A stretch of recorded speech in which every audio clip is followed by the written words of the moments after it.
Vamos agora para Deuteronômio 33. Temos aqui uma lição que vai dar para nós muitas lições essa semana aqui, em nome de Jesus.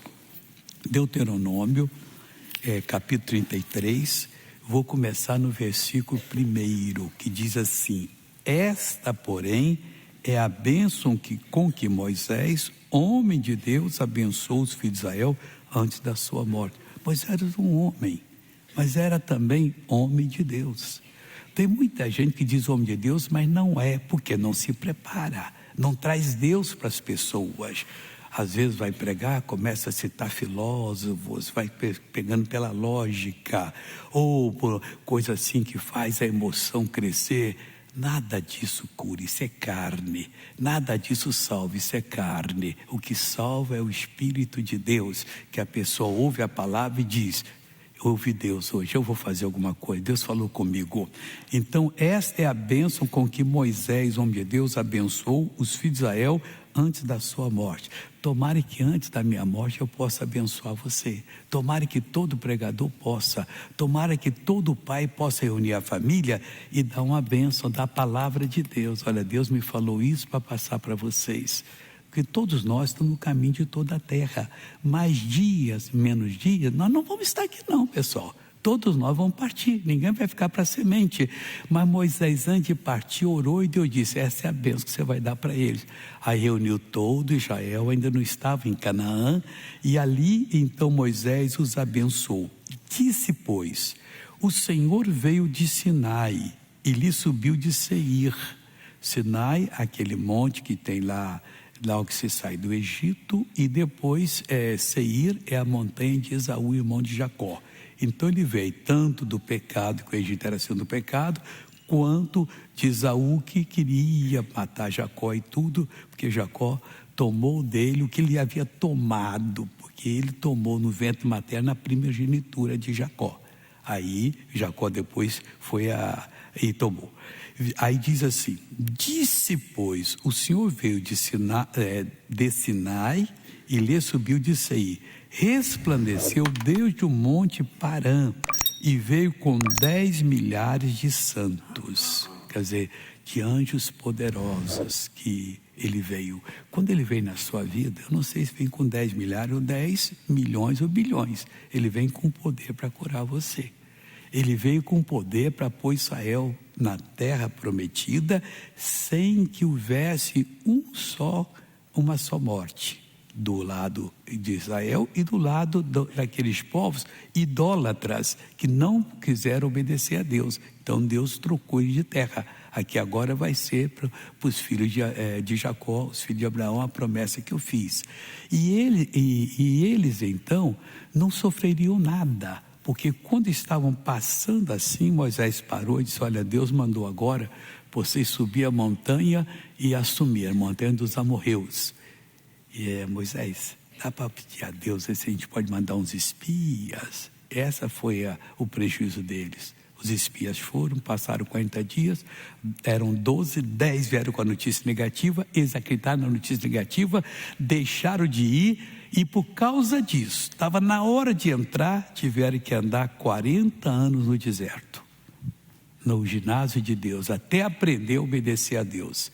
E aqueles pais que tinham de 20 anos, homens, para cima, quando o último morresse é que eles iam andar. Então ali não tinha ninguém menos, 40 anos depois, mais de 60 anos.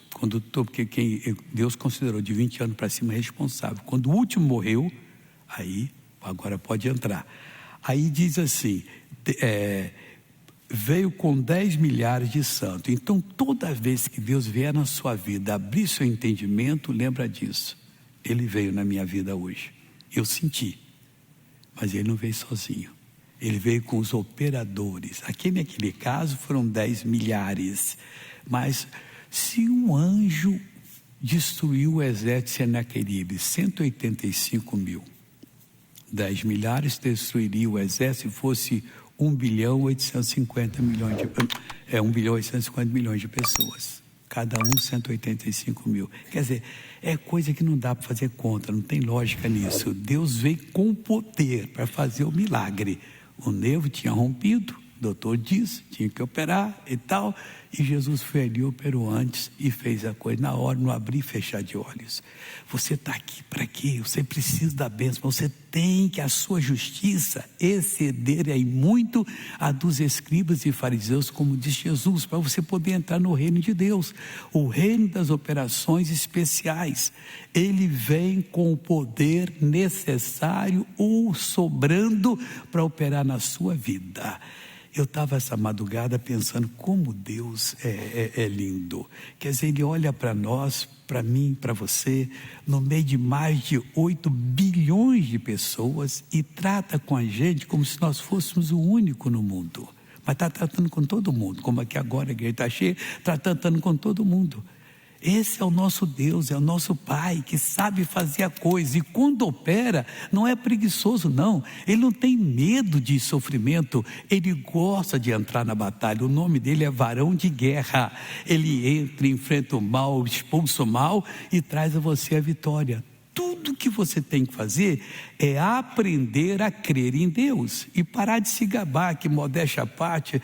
Diga sempre, eu não sei nada, Deus está me ajudando. Abra o coração, se dobre diante de Deus. Passe 1 hora ou 2 orando todo dia, falando com Ele. Deus, eu estou precisando, eu estou fraco, eu estou sendo tentado, eu não quero fazer isso, não quero odiar aquilo, eu quero me redimir de todo o mal. Senhor Deus, me ajuda, eu estou desse jeito. E vai falando com Deus e Deus vai preparando você. A hora certa vai chegar que você vai ser abençoado. E veio com 10 milhares de santos. À sua direita havia para eles o fogo da lei. Para os hebreus tinha a lei e o fogo da lei. E para nós é a lei perfeita da liberdade. Está lá em Tiago 25. Essa lei perfeita da liberdade, ela tem um fogo, ela tem um poder, ela tem a obra para fazer na nossa vida.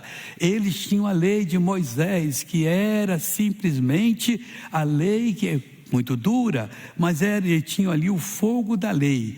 E à sua direita havia para eles o fogo da lei. À direita de Deus está Jesus. Jesus é o fogo da nova aliança. Ele cumpre tudo que prometeu.